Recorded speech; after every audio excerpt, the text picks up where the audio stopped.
for attending the India Today Roundtable. At the start of this session, I want to ask you about, you have been in the news in the last 4 days for the DMK files. You also tweeted that you have received 1,400 crore defamation cases till now that the suit has been filed against you. What is that you're targeting about? The DMK feels that these numbers are not credible. What is the evidence behind such exaggerated numbers? In fact, this is only part one of what we have released, sir. I think the numbers are pretty high. 1,34,000 crore for about 11 people in DMK who are in the party for about 30-40 years. In government right from 1967. And we didn't just randomly put any numbers out there. So we have disclosed about approximately 190 companies owned by them, different shell corporations across the world, and the money laundering things that it happens. And each one we have valued professionally and we have put it on the website also. I think more than the numbers, 1,34,000 crore, what we are more interested to talk among the Tamil population over a point of time, we want to bring corruption as the central narrative of Tamil Nadu politics. But unfortunately, corruption is taken as how things are and nobody wants to talk about it. And we want to bring corruption as the center of narrative, and more importantly to bring it to the public forum, how a state with 7,20,000 crore debt, all is not rosy in Tamil Nadu. When anybody from outside look at it, we are a state with 7,20,000 crore debt. And servicing this loan will take next 40-45 years. And all of this money are siphoned off. And big corporations, shell companies, again it comes back as white money back into Tamil Nadu. So you want to put this as the center of narrative. And naturally for DMK as a party, it's a very well organized party. And if you look at it, their legal system is so strong. I call DMK as a Chakravyu party. If you look at the Arjuna Abhimanyu's Chakravyu, DMK has got layers like an onion. It's very, very, very important we understand it. So the first family is the core of that onion. They're surrounded by intellectuals, then the Dravidian ideologues, then they have the media which supports it, then they have companies which supports it, then they have the Dravidian so-called intellectuals which build a narrative outside it. So like an onion, you keep peeling, the final inside is the first family. So they have managed it over the last 70 years. It's not very easy to take them on, but here we believe time is right. This is the time. If not now, you can't do it anytime in the future. You also tweeted the audio clip of the finance minister of the Tamil Nadu government, PTR, that 30,000 crores is what the number that it speaks about Mr. Udayanidhi Stalin and Sabarishan would have made in the last few years since the government has been formed. Sir, again here more than the numbers, the Mr. PTR, who is our finance minister, well-educated US returned finance minister, he makes a statement somewhere in a room or with some conversation where he says, these people started with 10 crore, 20 crore, 30 crore, right now they've gone up to 30,000 crore. That's the way he speaks. But more important is, he says, the CM's son and CM's son-in-law, they're making money in a month that is more than what their grandfather made in a lifetime. This is more important. Grandfather is nothing but Kalaignar Karunanidhi. So what lifetime is made of money, the grandsons are making in a month. And of course the number 30,000 crore to it, which substantiate what we are trying to speak with respect to the DMK file. Till now, they have sent defamation notices, they want us to go to the court and everything. Till now, they haven't even said, even one company we have listed there, which is a shell company in which they are a director or something. Till now, they haven't said, even about 8 years later, this is not our company, we don't have a shareholding in this company, they're yet to say. The only thing they're saying is valuation is a problem and how can you value this and all those things. So PTRG's, that alleged audio conversation which got leaked outside, it is adding a lot of credence to our allegation, which we made on April 14, that DMK as a party, as a government, they're making tons of money. And more than that, it is running like a criminal syndicate. Money laundering companies like Westpac and St. George's Bank, in which son-in-law has got some stake along with a friend. Then Nobel Steel, which the CM signed an agreement for 1,000 crore, in which the CM's son is a director in that company at different points of time. So this is more important for us. And more than that, we are also taking a case to the CBI when the Chennai Metro got built in 2010-11, the French giant Alstom, which came into building. And we are making a very direct, specific allegation through a middleman. The DMK government then has taken 200 crore to award this contract to Alstom, which Alstom later in America, it paid a fine of $772 million for bribing countries like India, Egypt, Saudi Arabia and all those places. So we believe time is right now, and we hope and pray the agencies would take a hard look at it. Of course, we are not speaking in the air. We have got papers to prove, evidence to share, And probably You're confident that this case would be taken to a logical conclusion by the agencies? I'm very confident, sir. The reason is this case is an open and shut case. When Alstom did the Delhi Metro also, just before Chennai Metro, there also the same problem happened. There is a CBI case, there is a corruption case happening, the same companies involved, the same middlemen from Hong Kong and Singapore are involved, the same thing happened in Tamil Nadu. It's like cut, copy, paste. But right now we have the documents to put in the public forum to say Chennai Metro tender is also fixed because right before the 2011 elections they made money. And we are very confident once CBI takes over, looking at these papers, evidences, probably people who made the mistake will go to jail. Is this a conscious call for making the corruption the center of politics for Tamil Nadu from the BJP side? Because are you somewhere not able to raise or keep up with the Dravidian politics, the whole Dravidian ideology? Is this why BJP is looking at bringing corruption as the talking point? Tamil Nadu, we have many political parties, sir. Of course, there are two preeminent political parties, Dravidian parties, but you have at least 6 political parties which has got a vote share of 2% and above, which is not there in any state in India. And there are caste-based parties, there are regional parties which take regionalism to an extreme end, and there are parties which even now asking for a separate Tamil Nadu, and there are parties which thrived on separate Tamil Nadu in the early 60s. Right now they do a soft secession. So BJP is the only party there among this clutter of political parties there which offers something different. Of course, we value the regional sentiment with a nationalist spirit, and we want Tamil Nadu to do well as a party, as a Tamilian myself, but with a national outlook and national spirit. And unfortunately, Tamil Nadu, what happens? Everything you do, it becomes a North versus South, it becomes Hindi versus Tamil, it becomes Aryan versus Dravidian, and they spin it out from Jallikattu to NEET exam to everything. So what is happening? All of us are getting fed up by this narrative. Over a point of time, you just can't take it. This is too much for anybody in the plate. It's like too much. Entrance examination, you want to politicize Aryan Dravidian. You want to politicize a simple dahi curd, Tayir, Aryan Dravidian. You want to politicize the allocation of coal block as Aryan Dravidian. The younger generation is suffering from lack of jobs. But this dahi, you wrote the letter to the department saying, please remove the word dahi. And they did remove it finally also because the same sentiments were in across southern India, even Karnataka, Telangana as well, that the local language should be used. The Honorable Prime Minister, a couple of months back when he visited Tamil Nadu, one thing was very clear to us. He said, look, treat me as a Karyakarta more than a Prime Minister. And if you think there is something wrong, something not okay, something has to be brought to our attention, we are just a phone call away. You just have to call somebody because mistakes happen. There are bureaucratic people everywhere. It's a clerk who will type a wrong thing. It keeps happening. It is not that it comes to our knowledge or a minister's knowledge. So we have taken the Honorable Prime Minister's word to our heart. Moment we see something is not right, not okay, and I can give you instances in the last 3-4 months only. I'm not going back 1 year before. In case of dahi curd, we got it changed in 24 hours. Whereas what our CM did is immediately he started a hashtag called Stop Hindi Imposition. He wanted to do a black flag protest and everything. All it wanted was a phone call and a letter. In 24 hours, we got it right. Again, when the hydrocarbon project and also the coal block allocation was happening in Tanjavur, again we got it out in 48 hours. The reason we are doing this is, we believe our Prime Minister at heart, Narendra Modi ji, is a person who gives lot of impetus to regional sentiments. Because he comes from Gujarat. He speaks a language that is not Hindi as a mother tongue. So he understands for India to do well, all regional aspirations to be met.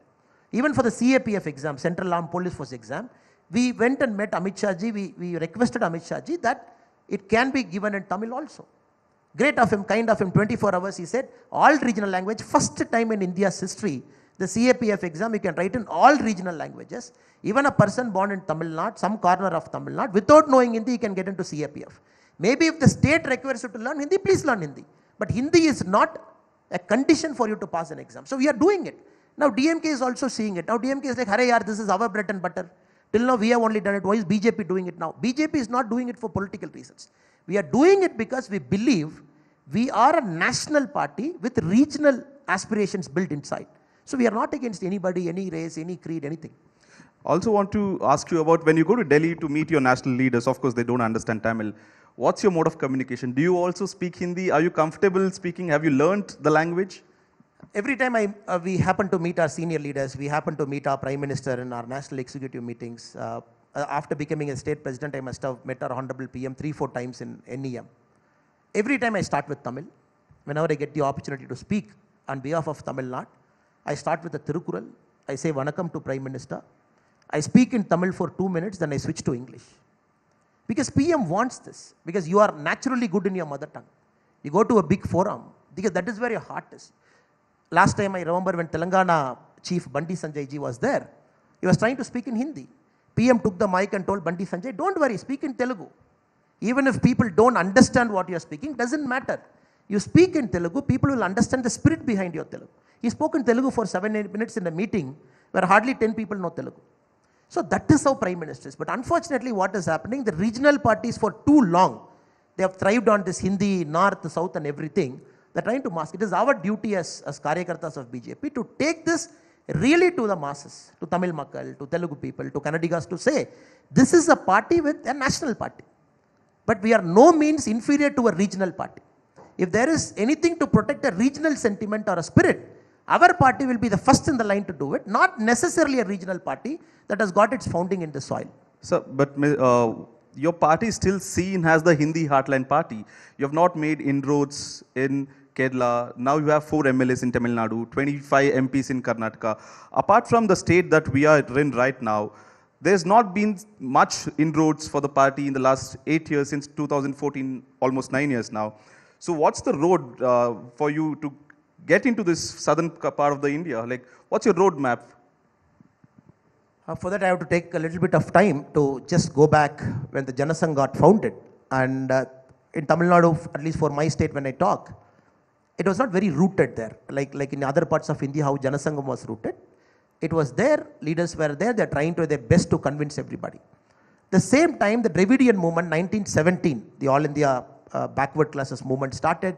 41, the Dravidian Kalagam came. 49, the Dravidian Munnetra Kalagam, DMK came. 57, DMK contested the first election. 67, they came to power. So they were at least 35, 40 years ahead of the Janasangh when it entered. In fact, the first president of Janasangh in Tamil Nadu was a Christian, Dr. John. John was our first president. The Goa struggle, all those things were happening where Tamilians went and participated there. I'm just bringing this history on the table. When BJP got founded, 1980, then the first MLA in BJP was in 1996. 1996 we got 1 MLA. So you can understand the trajectory of BJP where we are coming. So there was a huge gap even before BJP was able to establish roots, where DMK was in power multiple times. ADMK was in power multiple times. Very charismatic ministers. You had Dr. MGR, you had Jayalalitha then, you had Annadurai, you had Kalaignar Karunanidhi. People, life-like big figures. So BJP, the two main growth we have seen is Atal Bihari Vajpayee era, 98, 99 to 2004. Then the Narendra Modi ji era from 2014. Of course, the regional parties have a head start. There is no doubt about that. But we are catching up. And we all want to do democracy the way we want it. These regional parties have become Parivarvat parties. If you look at it, Tamil Nadu, Chief Minister, son is a minister, son-in-law controls, Chief Minister's sister is an MP. If you look at the Chief Minister's family, directly, indirectly, 4 or 5 people, they hold a constitutional position. 14 families in Tamil Nadu, they are in the 3rd generation now. Either the son is a minister or an MP. The same thing is in TRS in Telangana. But what BJP we intend to do is, we want to build our party in a democratic spirit. It might take some time. We don't want to take shortcuts, but we are there, we will reach there. It's a matter of time. In fact, I'm quoting the Tamil Nadu Chief Minister, Mr. M.K. Stalin, saying the BJP should not think every state votes like Gujarat, the whole country is not Gujarat. So they'll find it very difficult to win even a single seat in Tamil Nadu. No, this is not first time it is being said by Mr. M.K. Stalin. His father, Kalaignar Karunanidhi, about 30 years back, he made a statement. Where is BJP? I see one person here, I see one person there, I see one person there. Exact Tamil, the English translation, he said it. This is when BJP had about 2 MPs in the parliament. He made a statement, BJP can never make a mark in India. That point of time, he was the chief minister also. Now from 2, we have gone to 303.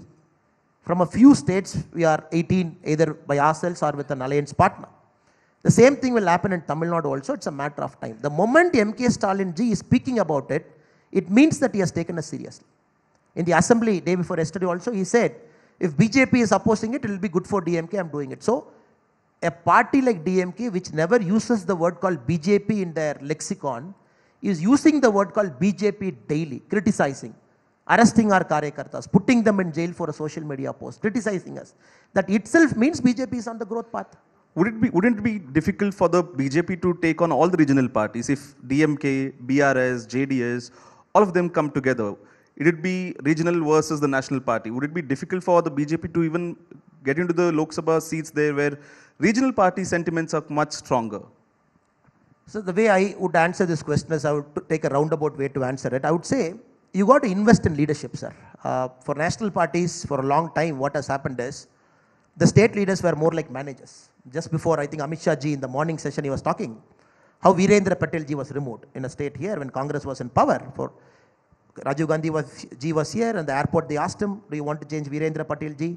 He was on the flight. Even before the flight landed in Delhi, Patel ji got changed. That is how most national parties treated their leaders in India. 356, changing, not allowing anybody to settle, because the Parivarwad in Congress was more powerful.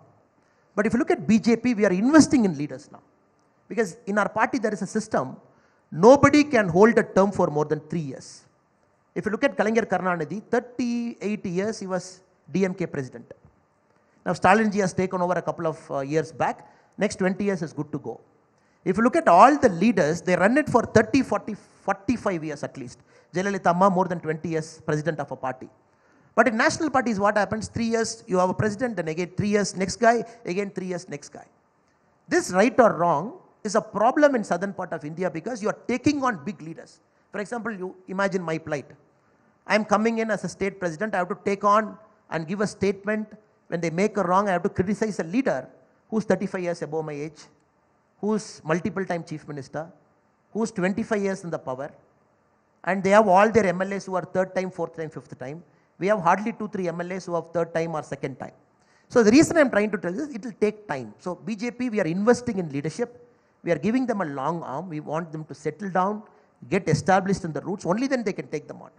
So BJP will never make the mistake of Congress. Congress had leaders as more like a China cup. You change them, you change them, you change them. But Tamil Nadu, it's a long investment we are making, right from district presidents to the Mandal president. You will see, it's a 5 to 10 year journey. Tomorrow morning, nothing is going to happen. We want them to be fighters, be in the ground, take on issues, echo the Tamil sentiments. If we do the process right, 5-10 years we are there. You spoke about the future of the party in Tamil Nadu and in southern India as well. If that is the case, what about the alliances? When would you look that BJP would be ready to fight elections on its own in Tamil Nadu, on its own in Andhra, on its own in Telangana? When do you see the time, especially you're from Tamil Nadu, so because in 1 year the Lok Sabha polls goes, do you see in the 1 year or you need another 5 years for the party karyakartas, the grassroots level infrastructure to be right, to come out of an alliance, stand alone and fight? Sir, the BJP's alliance, generally if you look at it, it is not an electoral alliance where we just stitch something before an election, we contest election, we win a couple of seats. In fact, if you look at ADMK for a pretty long time after 2017, they were supporting many of the important decisions the Honorable Prime Minister Narendra Modi ji did, be it the Farm Act. When many parties were opposing for the sake of opposing, ADMK supported us, there's no doubt about that. At the same time, we also understand being in an alliance, BJP can have its own character. In fact, being in an alliance, it is not necessary you have to speak the alliance language always. But we are okay with it. ADMK is okay with it, we are okay with it. So there's healthy competition. There is healthy competition because if you look at it in our alliance, NDA, the Patali Makkal Kachi, Dr. Anbumani Ramadas, the former union minister, he says 2026 PMK has to come to power. BJP, we say 2026 we have to come to power. ADMK says 2026 again they have to come back to power. I see nothing wrong. Let there be a healthy competition because we have joined together on certain principles to protect our country, to take the country's progress forward. When the time comes, when the decision is made, it is for the people to decide which party should come to power. That doesn't mean we are hurting the alliance interest, we are trying to go behind their back, we are trying to spoil their chances. Wouldn't it create confusion that your alliance voters, who do they look at and vote? Do they have to vote for BJP, PMK or the AIDMK? Because all the three parties are saying we want to come to power with full majority. Sir, when 2024, let us imagine all of you are combining together for the Lok Sabha election because it is for our national president and the parliamentary board to take a call. Once they do, as Karyakartas, we follow it. Then you have candidates, candidate has got an individual strength, the party has got an individual strength. Then in an alliance, you are coming together to take on a behemoth like DMK and its alliance partners. I don't think people have got that confusion to see, oh, you got to be together for 20 years for me to make a very calculated choice of to elect you or not to elect. I think Tamil voters are more intelligent than that. They are more aware of that. They see through it. They know exactly what election, how to vote. And I am very clear 2024 is Modi ji's election. It is not anybody's election. It is like 10 years we are in power. We have to go to the public and account us for 10 years what we have done. asking for another 5 more term. It is our election. So it is NDA's election. So the regional parties who are within the NDA also, they completely understand it. So this is a conscious decision that you have made as a party because you have represented Mr. Ilaraja in the Rajya Sabha, PT Usha has been given post, and you have Kashi Tamil Sangam that the event has been started. What has been the response for this? Have people started accepting BJP in their own native culture, that Dravidian model that you look at? Have people started to welcome you there? Maybe now whatever I say, people might see this with a tinted glass of Delhi is trying to take over Tamil Nadu and Delhi is trying to do this for electoral benefit. I will just give you 2 examples. 2010-11, when Narendra Modi was the Honorable Chief Minister of Gujarat then, 2 important speeches I would like to quote here. 11, when he came to Madurai to meet the Saurashtrian Tamil community in Madurai, he said, look, Tamil Nadu and Gujarat, we have a long connection. Tamil Nadu, we give you cotton from Gujarat, and Tamil Nadu, you make thread from it. So we are bounded like a cotton and a thread. So all of us are one, and that is the spirit. In fact, from Tamil Nadu, Saurashtrian community, 1000 years back, Muhammad Ghazni, then Alauddin Khilji, 2 different invasions, they came, they settled there, about 21 lakh in Tamil Nadu. Within Tamil Nadu, they are there. When the Elam war was happening, the fag end of the UPA government, when DMK was in alliance with them, lakhs of people are getting killed in the northern province of Sri Lanka. The Honorable Chief Minister then, Narendra Modi ji, said, what is happening in Sri Lanka? My Tamil brothers and sisters are getting killed. What is the UPA government doing? So that was a spirit. Even when he was in other state, he was echoing the Tamil sentiment. That is what we are doing now. Nothing new. Revival of a 1000-year-old heritage, where people from Tamil Nadu, that point of time, used to walk all the way to Kashi, have a darshan of Vishwanath, again come back. In fact, many of our cities in Tamil Nadu, Tenkasi, we have a district in Tamil Nadu, which is called Southern Kasi. We have Sivakasi, again the name comes from Kasi. But what happened? The Dravidian movement has nullified all of this. The history is gone. They have done as if north is separate, south is separate. In fact, you come to many of our villages, it has all got many North Indian names also. So PMS, Honorable Prime Minister Narendra Modi is trying to link back this 2 great culture, Kasi Tamil Sangam. As we speak now, Saurashtra Tamil Sangam is happening. There are about 4,500 Tamil Saurashtrians. As we speak now, they are in Somnath, they are in different parts of Gujarat. The Honorable Prime Minister is in Somnath on 26 as a guest of the Saurashtra Tamil Sangam. So we don't do it politically because we think it will give us some MLAs and MPs. No. Unless we recreate the bond that is essentially the spirit of India and spirit of Bharat, once we do that, electoral success will come later. Every time you need not look behind your back to see, I do this, what votes you will get. This might give you benefits after 5 years, after 10 years, but you got to do it to make sure that we are one. We are Bharatiyas. There is nothing that has divided us. That is the main intention behind all of this program. It wouldn't be fair if I don't ask you about Karnataka. You are the Karnataka co-in charge for the election. Mr. Shettar from the BJP has gone to the Congress. In one of the press conferences, he spoke of you, saying that I am the chief minister, Annamalai was one of the district SPs. Now, he sits in the first row, dictate terms to us. How can this happen? That's why I moved out, because I have not been respected within the party.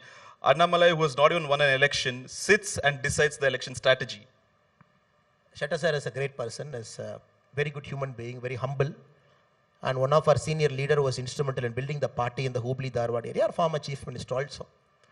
Of course, sometimes, people have different thought process. They think their ego is hurt, they want to move on. It's fine, I wish them the very best. But I know my place. Shettarji is such a big man, I'm somewhere last in the queue. I'm a very normal Karyakarta. And the national leadership has felt I can contribute something here as a group. In BJP, we don't have this theory. When we sit in the table, we don't have the owner of the table. That is, in the Congress, they have a owner. So here it is, we are all equals. Even when I sit in Tamil Nadu, there are senior leaders who are 40 years senior to me, somebody who had built the party with blood and sweat. I don't differentiate that I am the state president, I am one level more than you. So it is always a collaborative approach. So I wish the very best to Shettarji.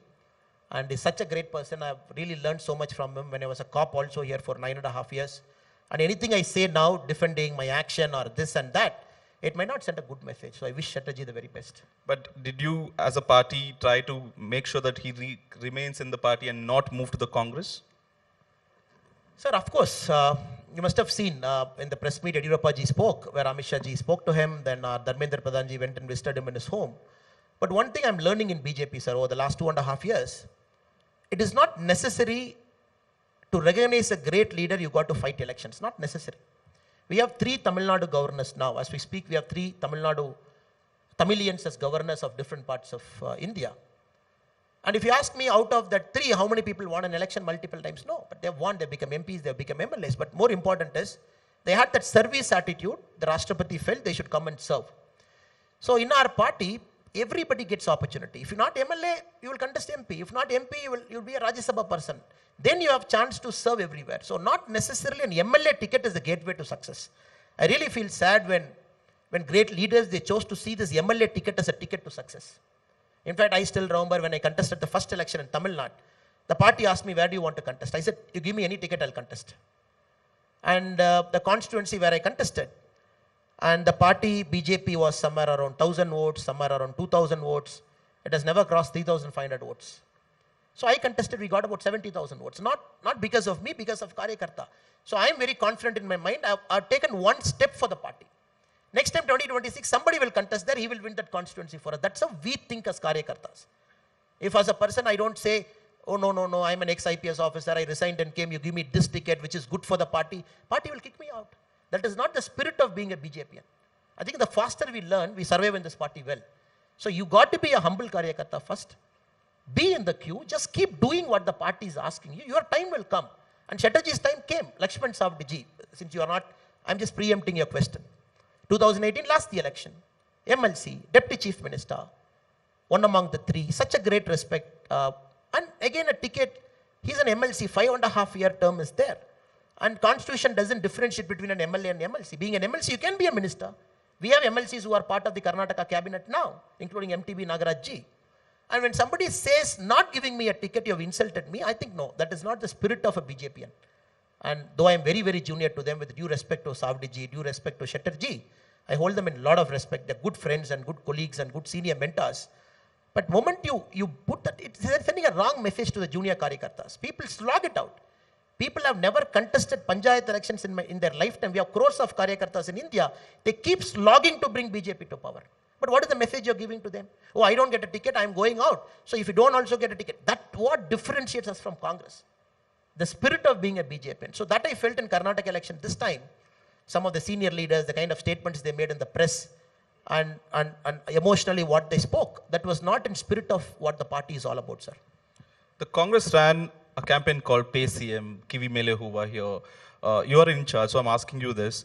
Do you feel somewhere that the party should have aggressively turned the narrative or fought back the Congress campaigns of Pay CM and other campaigns that Congress took up? I answered this to a friend, sir, a journalist friend, a couple of months back when he asked me the same question. I said, we were busy governing when Congress was setting fake narratives. Because this state, 2018, the mandate was for BJP. Clear mandate was for BJP. But the number 2 and the number 3 party chose to join together and come to power for 1.5 years. The moment BJP took over, Yediyurappa as CM, COVID, you managed the COVID, you came out, you had 2 major floods in Karnataka, you are fighting it out. COVID revenue got low. Then the floods was taking a lot of your revenue out. The government hardly had time to settle. I would say the government hardly had about 1.5 years to settle down. It was going at a blistering pace to complete all the infra projects, doing everything. And the previous session also we spoke about reservation and many other things. The Congress did not have a narrative. And Congress has to understand, they were in power in Karnataka, God knows for how many years, then BJP, which had fracture mandates, 50-50 Sarkara, then you had an alliance Sarkara, then you had this Sarkara. So BJP never had a majority of its own. So Congress was busy saying Paytm. Okay, fine, 40% Sarkara. Who said it? A contractor said it. One person in a press meet. What happened to that guy? The court arrested him in another case. He went to jail. Again he came out. The person who made this allegation itself went to jail and came out. And simply putting a poster or something, people will not believe, sir. People see development as we speak now. Especially if you go to rural parts. I was in Raichur day before yesterday. A gentleman was telling me, sir, I got water in tap to my house for the first time. This was a dream for my father, dream for my grandfather, dream for my great-grandfather. Yes, 2019 when the scheme came, Jal Jeevan Mission. Karnataka what, sir? 19% of Karnataka had pipe water connection. We are at 64% now. 54 lakh farmers not only have 6,000 as PM Kisan Samman Nidhi. They have 4,000 extra. No other Indian state, no other government gives 10,000 to a farmer. Only Karnataka gives that Yediyurappa ji gave. So all these are the narrative points, sir. Congress might do a Twitter campaign or a Facebook campaign, but elections are not won in Twitter. It is in the ground. So I am very confident. This time people have decided, look, we don't want Kichdi Sarkar again. We don't want 3 people fighting for 1 kursi. In Congress, it is like already multiple people fighting for 1 kursi. Let me give majority to one party. Let that party govern me well. The question among the 3, which is a better party? It is BJP. So come May 13, we are confident that we should cross 130 on our own, like Amit Shah ji said in the morning. We are very confident. We have taken a lot of risk. Candidates, we have given better candidates. 62 people new, lot of changes, youngsters, experience, lot of combination. Whereas Congress have a 92-year-old candidate. Do you believe in a democracy, sir? I don't have a problem. You can have a 100-year as candidate. You're like, literally, what are you doing? You're torturing him. You bring a 92-year-old candidate in this heat. In April, May, you ask him to campaign. You're torturing him, 92-year-old candidate. They never changed a single sitting MLA. You look at our candidates. We have as young as 24, as young as 28, as old as 73, 74, experience and youth. Congress, without taking any risk, democracy is all about change, sir. It's all about parivartan. It's all about fresh blood. We have done it. Amit Shah ji said in the morning, it is the spirit of BJP who have done it. You don't do any change. You keep a 92-year-old gentleman in Davangere as a candidate. You come and address the press. You say, oh, ours, everything is fine. Everything will be fine when you take a risk. When you take a risk, something will not be okay. But people are appreciating, oh, BJP has taken a risk. BJP has given fresh candidates. Let me appreciate it. This message is in the public mind in Karnataka, sir. The time's up, sir, but I have to ask you this question. It's IPL season. Are you a CSK supporter or a RCB supporter? Oh. I would say, sir, maybe I think we are divided by IPL teams, but united as Indian. So I am a CSK hardcore supporter. But because Dhoni is our asset, and probably this is the last season for Tala. And all of us are looking forward that rest of the matches that he plays, he should play with a lot of spirit and a lot of enjoyment, and Tamil soil has given him a lot of love. So more than a CSK supporter, I'm very emotional also at this point of time, because he has given a lot of joy to us over the last 13, 14 years. A lot of joy he has given to across the world and to Tamilian as a club. So I'm a hardcore CSK for the next few matches, because we want Dhoni ji to do well, enjoy, have a great life post this cricketing career also. Well, I'll disagree with you on that. I hope RCB wins the cup this time. That's a long pending demand for our Bengaloreans, sir. keep dreaming, sir. No doubt. We'll see this finals. Mr. Annamalai, thank you so much for attending the India Today Roundtable. Ladies and gentlemen, Annamalai.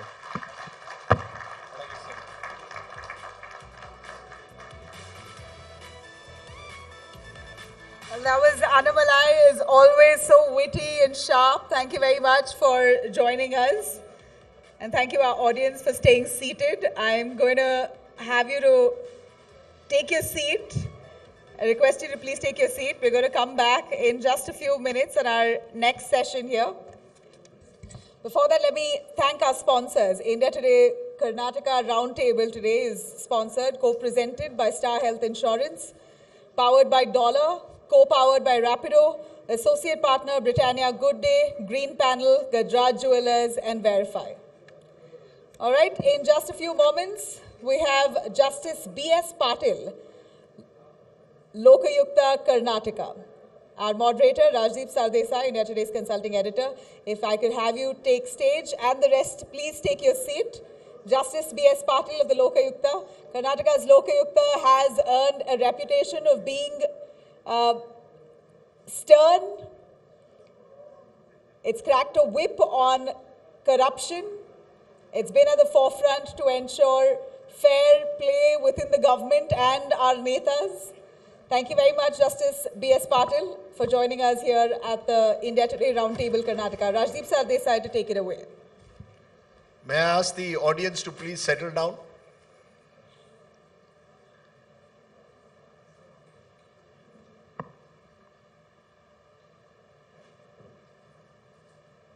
Thank you very much, ladies and gentlemen. Once again, welcome to the Karnataka Roundtable. The one narrative